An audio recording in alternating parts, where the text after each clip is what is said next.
How was the weather? It was good. Good. But Billy was there. Yeah, we never had any rain. Finance council. It was warm. So it's Yeah. like, you know, they still haven't 100% decided. Yeah. How you doing, Greg? Just-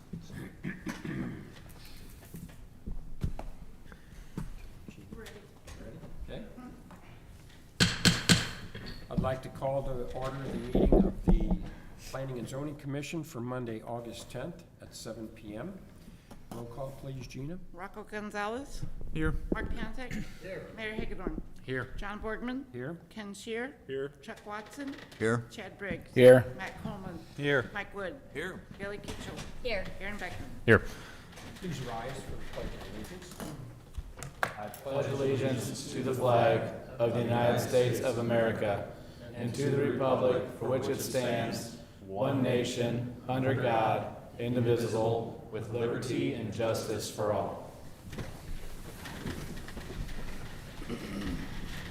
Before we approve the minutes, I'd like to welcome Bailey to our first commissioner meeting this evening, so welcome. And Chad also. Chad, yeah, I was just. Cool, I'm sorry, I'm rushing. That's okay. Let's see, it's in my notes. That's okay. Sorry. Chad, welcome. Our new city administrator also is here with us this evening. Thank you. So the first item on the agenda is the approval of the July 13th meeting. Entertain a motion. Motion to approve. the minutes. Second. Motion made and seconded to approve minutes. All those in favor signify by saying aye. Aye. All those opposed? Ayes have it. Next item, file number 26-0803, special use permit, 1459 West Fifth Street for an RV park, Paul Henderson with Washington Elks Lodge, number 1559. Yes, good evening, Commission. This is a request for a special use permit at the Elks Lodge for an RV park slash campground. You can see the RV spaces on the screen right here. So this case requires a bit of background information. So RV parks require a special use permit. They're a special use permit. They are a special use in all zoning districts.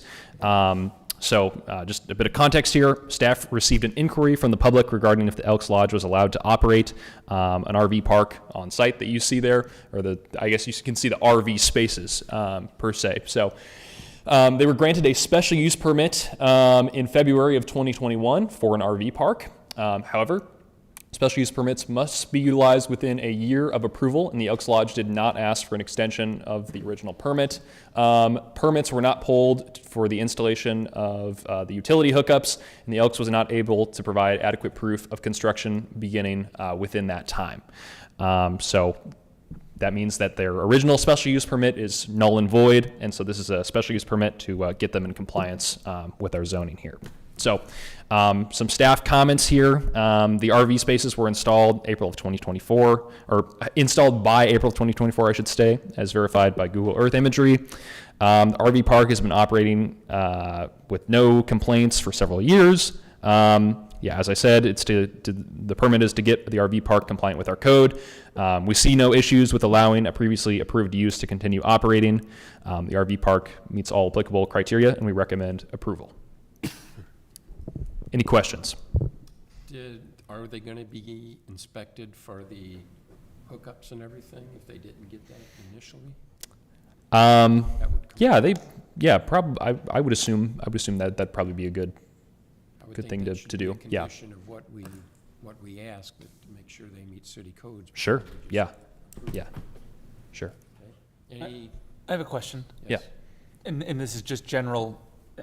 Maybe I don't know the Elks very well. I mean, is this a common thing for the Elks to have an RV park? I mean, That might be a question for the applicants if they want to answer that. And just one other real quick comment. In your description is on the western edge. It's the east. Oh, thank you, Chuck. state Good your evening. name and address, please. Yeah, Paul Henderson, I'm the board president for the Washington Elks Lodge. Appreciate you taking this under consideration again. We apologize for being volunteers, and sometimes things like this get overlooked.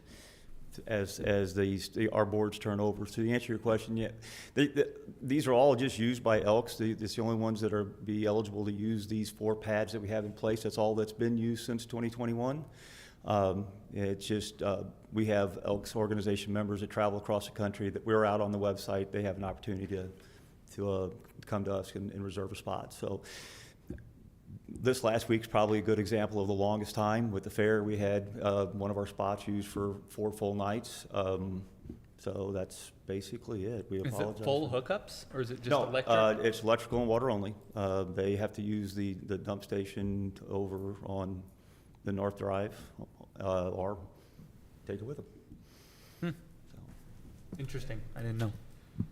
Any other commissioners have any questions for the applicant?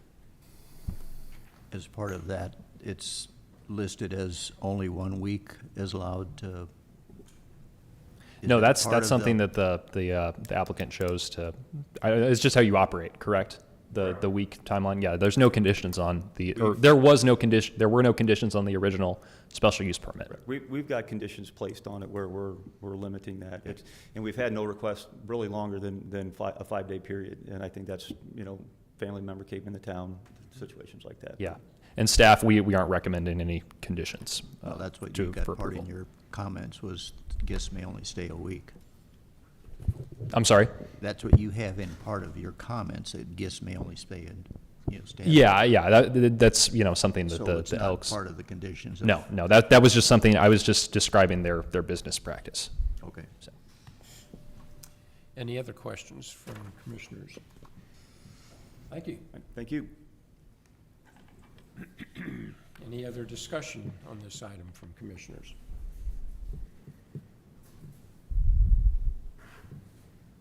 If not, I would entertain a motion. And a motion to approve. Motion made and seconded to approve the special use permit for 1459 West Fifth Street, the RV park. All those in favor signify by saying aye. Aye. Opposed? Ayes have it. Next item, file number 26-0804, special use permit 2132 Highway A, temporary shelter, Life's River. Yes, good evening. This is a special use permit down off Highway A there for a temporary shelter. So just a bit of context here. Temporary shelters are defined as follows. They are a special use in only our industrial districts. Short-term emergency shelter for victims of domestic violence, sexual assault, or child abuse. Temporary residential shelter for homeless individuals or families, runaway youth, and patients and families caught in medical crises. These establishments may operate their own shelters or may subsidize housing using existing homes, apartments, hotels, or motels. So the applicant in question, Life's River, was granted a special use permit for this use at the aforementioned location in November of 2022. The permit was approved with 12 conditions of approval, and the applicant has met all of the conditions following the opening of the facility in April of 2024. And so here's a list of those conditions. There's a lot, but what we're discussing here today is condition number 1, which limits the occupancy of Life's River to 25 occupants. And then there's a surge occupancy for, let's see here, 30 occupants for 30 days.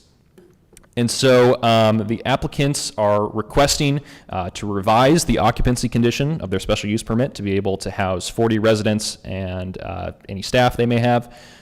Given the demand for services, the facility's record, and room to accommodate increased occupants, the applicants believe this is a reasonable request. There are no proposed changes to the exterior of the building, Life's River's operating procedures, or any other conditions of the special use permit. And I think that it's worth mentioning that 25 occupant limit, that was an arbitrary number set at the time that the special use permit was approved. The actual occupancy, according to the International Building Code, is much higher, and there's some details here outlining that. They have more than enough facilities and square footage to accommodate these residents, and our building official has taken a look at that and approved that. They also have enough parking for the increased demand.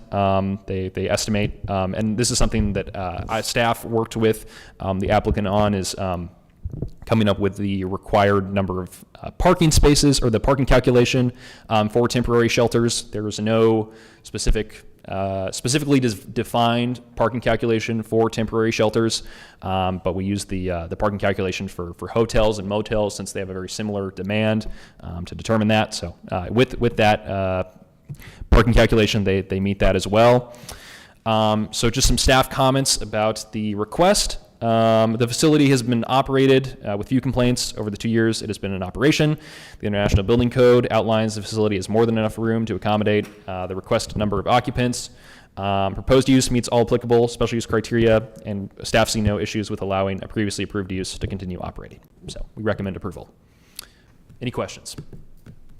You said the 25 number was arbitrary? Yeah.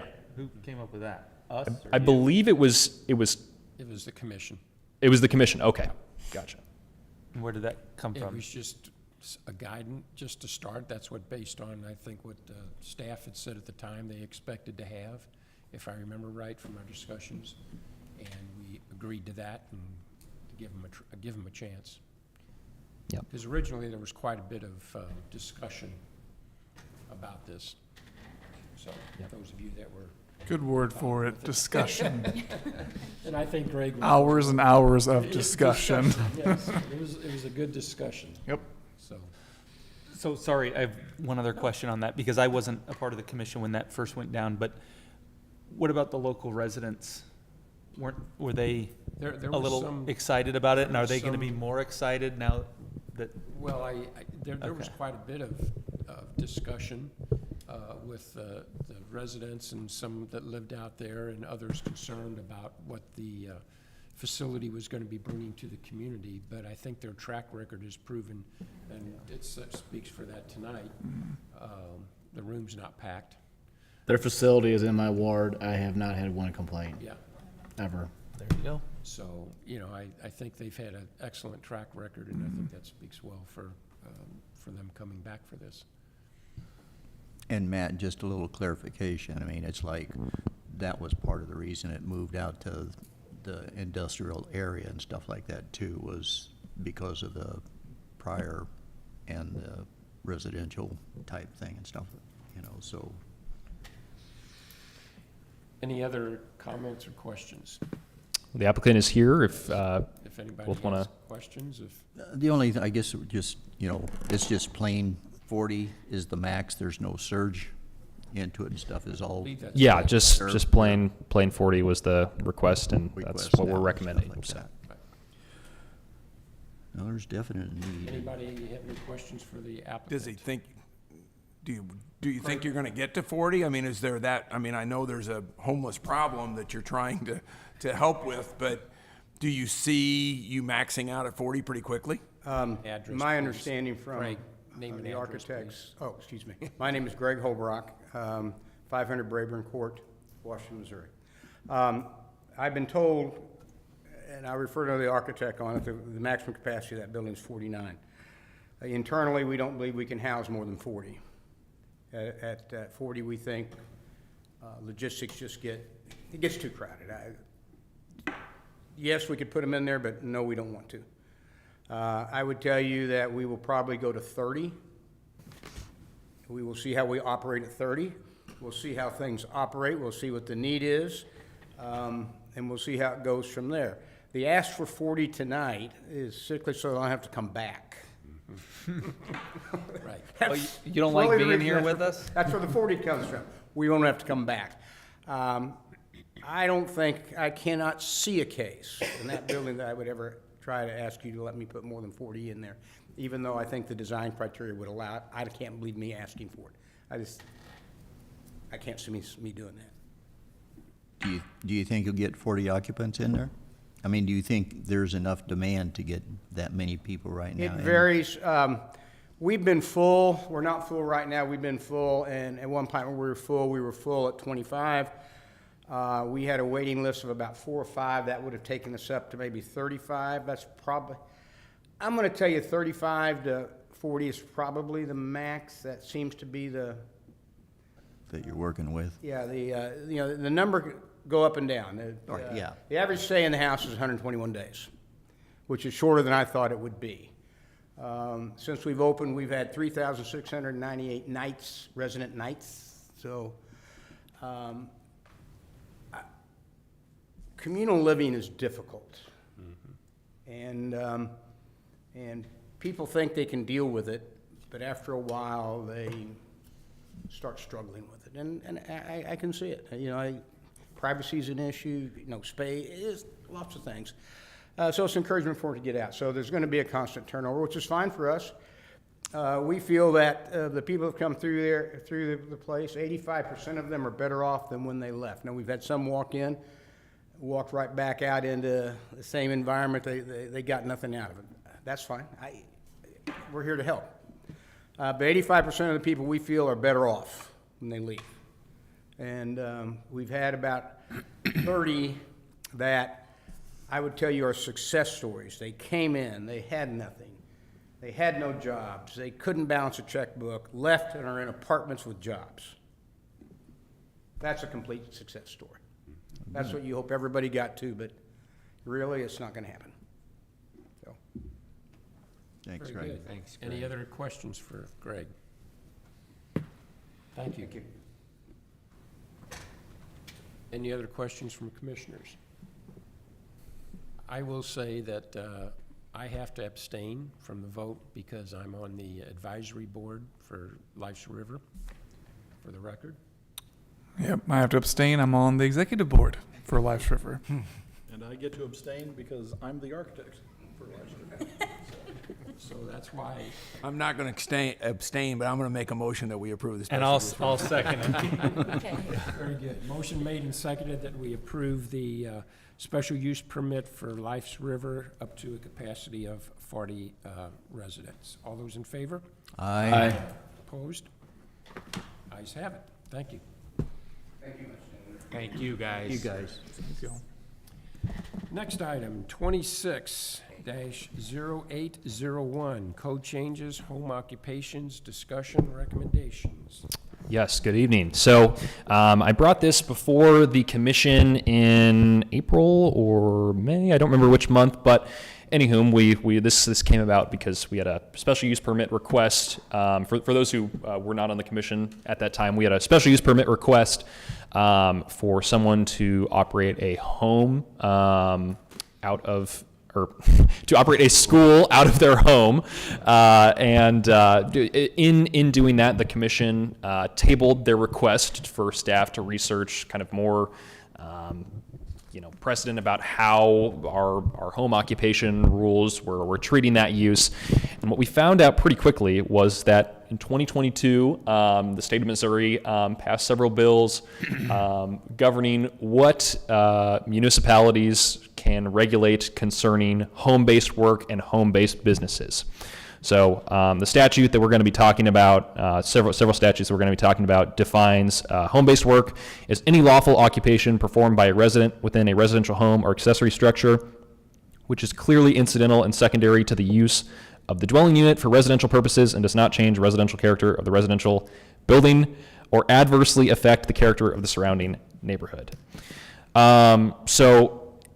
This is from the state statute that was passed preempting home occupation. So any zoning ordinance may not be passed regulating home-based work as follows: prohibit mail order or telephone sales, prohibit service by appointment, prohibit or require structural modifications to a home or accessory structure, restrict hours or operation for home-based work, restrict storage or the use of equipment that does not produce effects outside of the home or accessory structure. This is kind of the most important one here. A zoning ordinance or regulation adopted pursuant to this chapter that regulates home-based work shall not contain provisions that explicitly restrict or prohibit a particular operation. And our current ordinance does just that. It says that you can't have a dance school and a number of other occupations. That's just kind of the first one that came to my mind here. But there's a number of occupations that it says you cannot have these in your home, and the state law says that is not illegal. Another section regulating this defines home-based business as any business operating inside a residential dwelling. And cities do not have the authority to prohibit any quote-unquote no-impact home-based business or require any permit, license, variance, or prior approval to operate a no-impact home-based business. And so what that means is a business qualifies as a no-impact based business if the total number of employees and clients on site at one time does not exceed the occupancy limit. All operations are legal. They do not cause a substantial increase in traffic. They do not violate any parking regulations, occurs inside of a dwelling unit or associated yard, and the occupation is not visible from the street. What we are allowed to regulate is building and fire code, health, transportation, waste, pollution, and noise control. So essentially, if a home-based business becomes a nuisance, then we have the authority to regulate. But if they're just operating in their home and no one can tell, we don't have any authority to say you need to get this specific license. So because we can enforce building code, when something that is a key thing here is occupancy limits. So these are in the property maintenance code, part of the international building code suite of codes. And this is just talking about occupancy limits. So it's based on the square footage of your living room, dining room, and bedrooms. So I'm not going to go through all this here. It's just a diagram of specific occupancy limits and structures if we want to get into that later. So our recommendation tonight is pretty narrowly tailored. We kind of have our hands tied here by the state. And so Mark Piontek, myself, and Mike Grissom kind of wrote the following code to comply with the state and still give the city some authority to regulate home-based businesses. So replace the current home occupation definition. This is our recommendation, to replace the current definition with the following. An occupation carried on within a dwelling or accessory building by occupants of the dwelling and not exceeding the occupancy limit of said dwelling, provided the residential character of the building is maintained and the occupation is conducted in such a manner as not to give an outward appearance nor manifest any characteristic of a business in the ordinary meaning of the term, nor infringe upon the right of the neighboring residents to enjoy the peaceful occupancy of their homes. And then this section 400-155A here, that is the section that outlines the specific uses that cannot be home-based businesses. So replace that section with the following provisions. Any business not a no-impact home-based business must register with the city. Each structure within a home-based business is operated shall have a valid occupancy permit.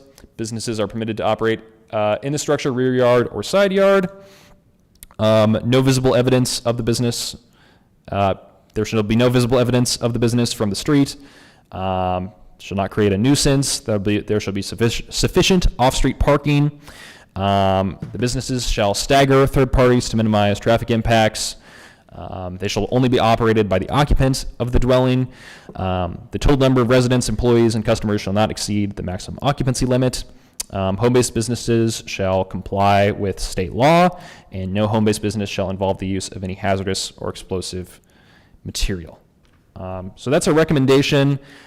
There's unfortunately not a whole lot of wiggle room with our recommendation just because of how narrowly tailored state law here is. So I'm happy to take any questions. It's not really the best case scenario, quite frankly, but it's better to have something than nothing because we ran into a situation, I'm going to say about a month and a half ago, where an individual had, and this is where Grissom got involved in this, our code enforcement officer, where an individual had some complaints about one of his neighbors operating a business out of his garage, that he didn't have any, occupancy or business license or anything like that. But because our code was kind of in this weird limbo state where the state authority said, well, your code doesn't have any power because, you're regulating specific uses and, you don't have this no impact status that we are adopting. couldn't really do a whole lot about it. You know, Grissom, our code enforcement officer, worked with the individual and got that situation resolved outside of the code. But you know, it's good to have code in place that's actually enforceable. So, with that, questions, comments, thoughts? So what are about the this? necessary forms or certification to ensure no impact? Section, all that good stuff. Is that, I guess, is it on like the state website or something aligned with this code? Or, I'm just trying to say, what are the things that they would have to provide us or anyone really to say that in that example, code enforcement comes and they're like, is this a no impact? What's the form or certification that exists? Yeah, I think they would just have to, you know, provide a report showing how they are, you know, meeting these criteria here, and that's something staff can develop. You know, I mean, the state might have it already. I'm not sure. I'm just saying if we're gonna Sure. put Yeah, it in no, there- that'd be something to look into for sure. But if not, we definitely will develop something that, you know, lets people, you know, if we have an issue with a specific business, we'll create a form that, you know, to these criteria to say, hey, how are you meeting these? So. Great. One of the things that I asked Aaron about today was, on this page, do not cause a substantial increase in traffic. Who determines what substantial is? To me, that's very subjective. Right. Well, yeah, and to go along with that, it says you know, what's defined as a nuisance, you know, sufficient off-street parking? Who makes all those definitions? Yeah, we do basically, right? But do we have that defined? Or it's already in the, It's in the eye of the beholder, I suppose. Yeah. And for those who weren't on the commission when we originally brought this up, I, you know, did some research about other cities that had implemented, you know, code compliant with this state law, and, you know, those who were actually enforcing it echoed that exact gripe that, you know, this language is quite vague and it doesn't really give specific parameters that, you know, are to be met. So it's in the eye of the beholder, and Have those yeah. parameters before we adopt anything? I would not, because this is coming right out of state law. That's, And I wouldn't suggest trying to change what's already there. It's just about like any nuisance ordinance, you know, what person is a nuisance to one person may not be to another, and as time goes on, those definitions change and stuff also. So if somebody's complaining about something, that's what the code enforcement officers are gonna come in and try to resolve between the parties. so if someone came in and said, there's 7 cars parked on the street, and the next door neighbor says there should only be 3, then we say. That's, Availability of parking is gonna be different in every neighborhood, so that'll. Well, may but it dictate, says you there, don't you know, that it just defines, you know, with off-street parking and stuff like that, you know, so it's like, they have to have off-street parking for all their additional people there. So that part type thing is already defined. A lot of these are already defined in other codes. Like off-street parking, the nuisance is already an ordinance. If you're if you fall outside the nuisance ordinance, you're not gonna be in compliant. Right. My question is, each structure with a home-based business shall have a valid occupancy permit, even if they're a no impact? And I'll give you an example. I ran my lobbying business for 7 years out of my home. I called and asked, I didn't need a business permit, and you know, I mean, I didn't need to have a business permit in Washington. It was just me, my But computer, you- and a couple telephones is all I needed to, you know, to do that. I mean, if you think about, my wife has a side business where she does photography on the side. The address is our home. Do we have to have an occupancy permit now in order to have that You had impact business? an occupancy permit to move in, Correct. so you have an occupancy permit. Just for your home as a resident. Right, as a resident, but say That's say all I you had need- that's all you moved need. before the occupancy permit requirement came in. Say I've been in my home long enough and I started my business then, or if you're in a home already and then you start a business. I mean, I'm just questioning the need for an occupancy permit Well, for all basically, if you're, businesses. basically, if you're gonna be in a home, you're gonna have to have an occupancy permit. Whether you rent or own. Right. Whether you're rental or, I mean, the rental ones, they have to get every time, you know, but it's like, once you build a house or whatever and stuff, you know, you've got to get an occupancy permit, so the house has got to be certified to occupy, and that's all they're saying. Like you as the main resident already have what you need. Yeah. If you're putting your address on there, that's what they're saying. Because already on there, it's like I'm if, wondering if we need that then, if everybody already has an occupancy permit, why do we? No, you just can't have a house somewhere. Maybe what we should do is only require an occupancy permit if people other than the residents will be in the premises. So with your lobbying business, you're not having people come over, I presume, so we wouldn't require an occupancy permit for that. But if you're having clients show up at your house, then we would require an occupancy permit. That would seem to be a reasonable compromise. I would agree with that.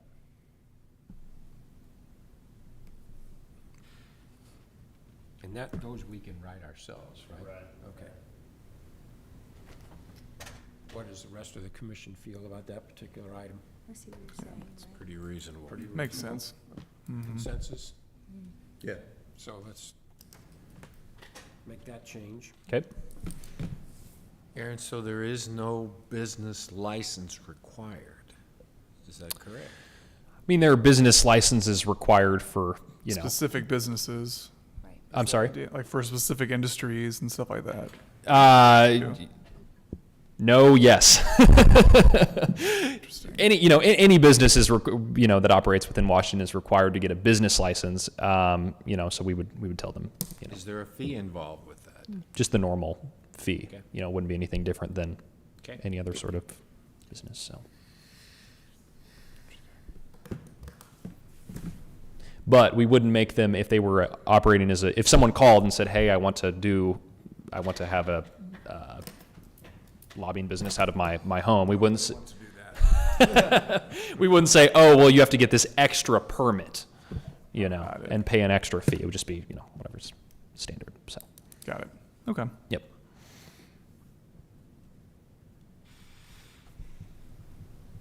I guess the only other thing that I really, and I talked to Aaron about this morning too, is item number 17 and 18. It talks about hazardous materials and potentially lethal items. Yeah. Any individual, reading that first sentence of number 17 shall notify the city on applicable forms and certifications. And then, let me say in the next sentence, on 18, no business shall involve the use of hazardous materials or explosives.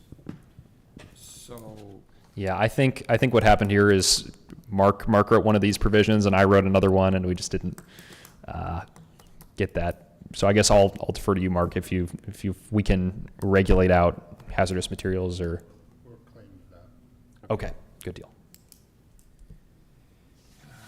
what else? Any other commissioners have any concerns?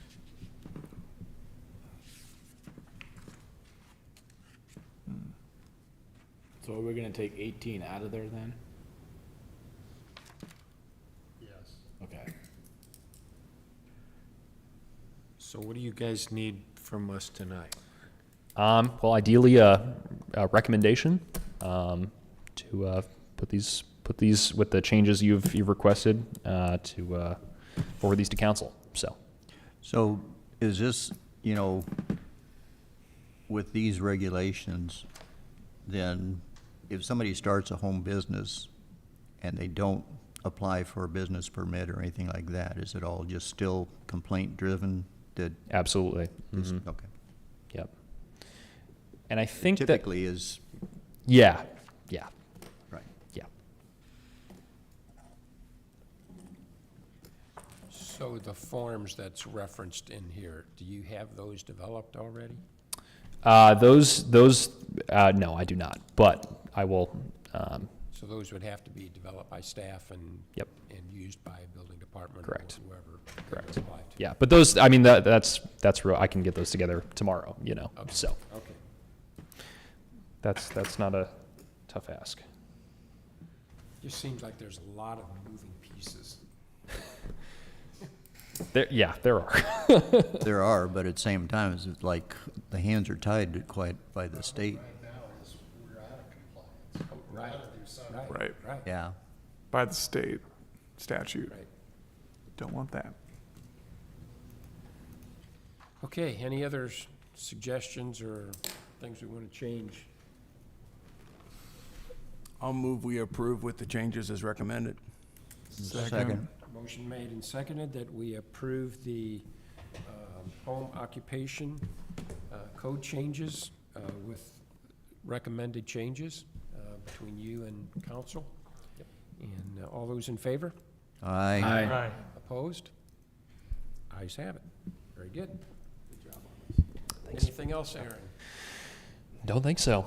Okay, I know that next month, I think we're gonna have a discussion on lot lines, zero lot lines. Site distance triangle. Yes, Triangles. that's the goal. So that'll be on our discussion. We've talked about that before. Reviewing that next month, so be thinking about that, driving around, looking at things.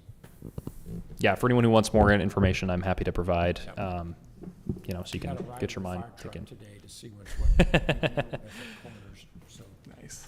Regarding, John, regarding both signs and buildings and whatnot and stuff too? As far as the triangle goes? Yeah, because that's Yeah, that's- probably would cover. Yeah, all that's involved. So everything within the triangle. So, yep. It's a site distance triangle. Well, I know, but that's what, Yep, not yeah, just the building, but everything. Yep. right.